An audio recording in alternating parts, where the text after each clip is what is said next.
odayaasha waxgaradka culimo-diinka deegaanka degmada Xalin ee gobolka Haysimo ayaa maanta dhagax dhigay MCH ay dadka deegaankaasi iyagu iska soo ururiyeen. odayaashii waxgaradka ayaa ka codsaday wasaaradda caafimaadka dalka Jamhuuriyadda Soomaaliland iyo waliba cid kastoo gacan ka geysan kartaba inay baahi ballaaran u qabaan dhismaha MCH ama xarunta hooyada iyo dhallaanka ee caafimaadka deegaankaasi degmada Xalin ee gobolka Haysimo. odayaasha ayaa mahad ballaaran u soo jeediyay mas'uuliyiinta iyo madaxda wasaaradda caafimaadka dalka Jamhuuriyadda Soomaaliland iyo waliba hay'adaha iyagu la shaqeeya wasaaraddaasi.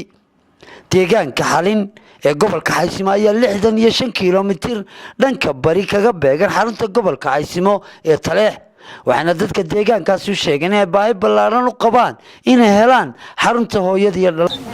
agaasimaha guud isduwaha caafimaadka gobolka Sool Bila Xaaji Maxamuud ayaan uga mahad celinaynaa. waxaan kale uga mahad celinaynaa Seef Jildareen oo nagu caawisay maanta waxa yar oo dawada ah ee yaala tuulada wax fara badanna wax ka taray iyo shaqaalaha ay keentay. inta ka bacdi dadka meesha waxa ku nool khalqi fara badan aad iyo aad u badan mid hore deganaa oo beeraley ahaa dad deganaa oo hore dadkii maxaan ku dhaxay xooluhu ka dhamaadeen maxaan ku idhaahdaa dadkii barakacayaasha ahaa ee colaaduhu ay soo kiciyeen loogama maarmi karo MCH.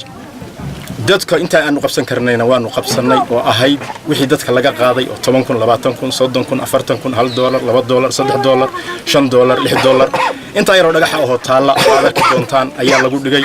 waxaanu ka codsanaynaa markaa hay'adaha caalamiga iyo kuwa gaarka loo kala leeyahayba inay naga caawiyaan MCH meeshan oo xilliga kaliilaha waliba ay ka bilaabmaan cudurro fara badan ilaahay inaga nabadgeliye een khalqiguna uu ku badan yahay.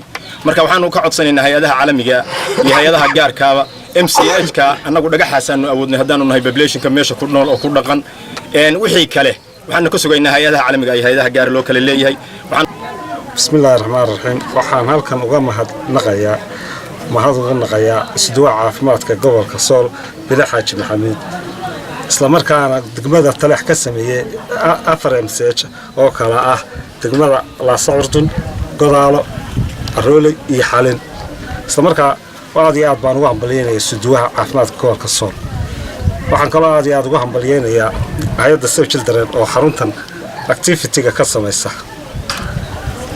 marka waxaan kaloo aad iyo aad uga codsanayaa isduwaha caafimaadka inuu tiimamkii abaaraha dib noogu soo celiyo. mahadnaqaynaa Ilaah baa mahadle Bila Xaaji Maxamuud isduwaha caafimaadka gobolka Sool oo noogu maxay ahaydeen anigu mahadcelina daawadii uu noo keenay iyo shaqaalihii uu noo soo qoray iyo caafimaadka suuqa ay soo dubariday iyo rugtii caafimaadku noo ballan qaaday inuu noo dhiso.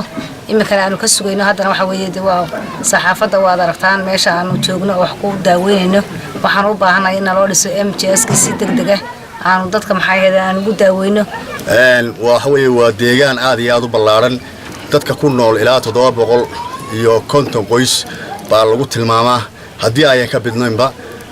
meeshaas haddii aanu arrintan ka hadlaa warta caafimaadka MCH yar oo uu noo sameeyay in la yiraahdo agaasimaha gobolka Sool ee wasaaradda caafimaadka in la yiraahdo Bila Xaaji Maxamuud iyo hay'an tan Seef Jildareen way taas ayaa u dhaxtar ah daawo yar iyo kir baa la keenaa gabdhaha iyo dhakhaatiir kalena way joogaan.